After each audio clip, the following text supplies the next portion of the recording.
City और CO under training Harshad Tiwari, inspector बलवान तिवारी और एसओजी प्रभारी दिवाकर तिवारी के द्वारा के समन्वित प्रयास से एक गैंग पकड़ा गया जो रहने वाला सीतापुर का है और इनके बड़ी संख्या में यहाँ माल बरामद हुए हैं और कैश बरामद हुए।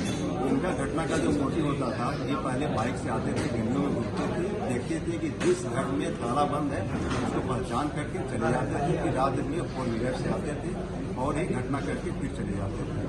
इन पर काफ़ी समय से एसओजी की टीम लगी हुई थी।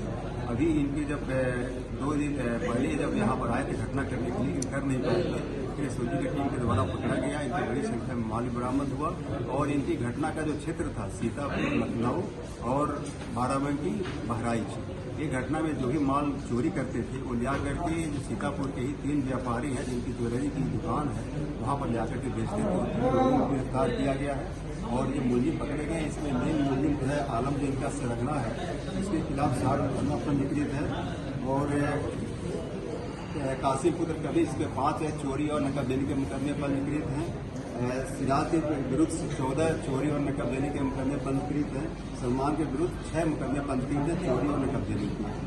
और इसमें अभी जो एसडीएम साहब के यहाँ चोरी किए थे तो उनके यहाँ से डिबिया भी प्राप्त हुआ है और पहले भी एक अधिकारी के यहाँ चोरी किए गए थे। तब सभी चोरियाँ वर्कआउट की गई हैं और इन माल भी बरामद किया गया। ये कैंप करते थे फिर अंजाम देते थे, मतलब ये सीता पहले दिन में आकर के रैकिंग करते थे, बाइक से आते थे और देखते थे किसके घर में ताला बंद है तो अपना माल ये किसको देते थे, किसको बेचते थे? वही आपके सीतापुर के व्यापारी लोग हैं जिनकी ज्वेलरी की शॉप है, उनके यहाँ ला करके बेचते थे। अच्छा, ये भी पता चला है कि ये उन घरों पर ये नहीं जाते थे जहाँ पर पुलिस का मोनोग्राम लगा होता था या किसी अधिकारी का बोर्ड लगा रहता था, उन घरों पर ये अपने हाथ में आजमाते थे। क्या ऐसा नहीं जानते? इससे कोई बात नहीं है कि जिनका नेम प्लेट लगा होगा, ये उनका देखने का मतलब था कि घर में ताला बंद हो, थोड़ा सुनसान हो। बहुत जो कंजेस्टेड जहाँ ज्यादा भीड़ भाड़ वाले इलाके में चोरी नहीं करते थे, जैसे सर ये जो बरामद हुई, क्या क्या चीज बरामद हुआ? इसमें काफी बड़ी संख्या में ज्वेलरी बरामद हुआ है, जिसमें ज्वेलरी का आइटम्स है। 5 लाख के ऊपर इसमें कैश बरामद हुआ है। एसडीएम साहब के यहाँ से डीवीआर ले गए थे, डीवीआर भी बरामद हुआ है।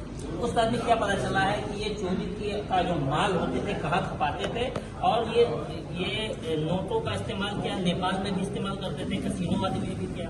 नहीं, हाँ, नेपाल में तो नहीं करते थे। जिन पूछताछ में उन्होंने बताया कि ये जो जुआ भी खेलते थे, जब चोरी के जो माल बेचते थे जो पैसा बरामद होता था, जुआ भी खेलने की बात है। कहाँ की पुलिस ने बरामद किया है? ये सब एसओजी प्रभारी और कोतवाली देहात की पुलिस ने। सर इस बरामदगी को क्या मानते हैं कि इस घटना के खुलासा के बाद का आवाम को क्या? देखिए, बहुत राहत मिलेगी और बहुत सही घटना वर्कआउट किया गया है। सही मुलजिम सही माल के साथ पकड़े गए हैं और इलेक्ट्रॉनिक सर्विलांस है, मतलब इनकी एविडेंस भी है। इसी जो कस्बे में चोरियाँ हुआ करती थी और काफ़ी पुलिस परेशान थी, रात भर गश्त करती थी लेकिन घटनाएं नहीं रुक पाती थी। और एक बात और है, ये जब आते थे तो अपना मोबाइल स्विच ऑफ कर लेते थे या कि इनका लोकेशन न पता चले, और इसलिए यहाँ पे जो चोरियाँ होती हैं उसमें निश्चित रूप से कमी है।